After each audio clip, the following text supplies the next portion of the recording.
She says the district was already doing work with a company called Professional Group Public Consulting, or PGPC.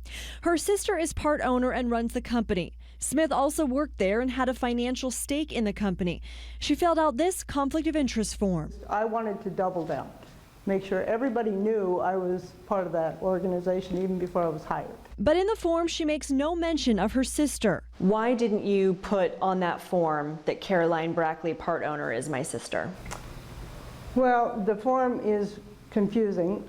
I was reading it and talking at the time. It says I, and when I see the word I print my name, and then the next line says I, and I printed my name, and I remember saying this form is confusing.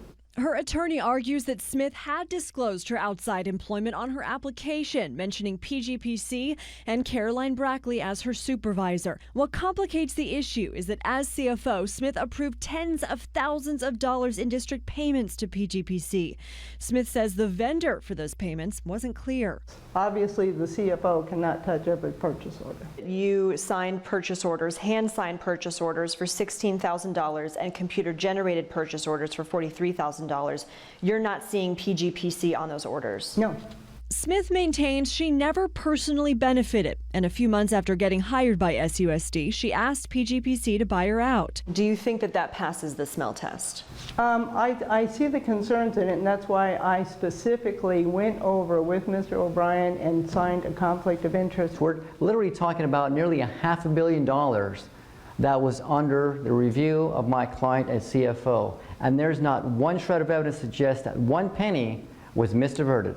Smith's attorney, Richard Gaxiola, says the grand jury wasn't told certain things that would be in Smith's favor, like the form that Smith had called confusing has since been revised, and top district employees knew about her sister relationship. It's a small community. Everybody knows each other. Everybody knows the family dynamic. Everybody knows the business component. If you could rewind time and do anything differently, would you?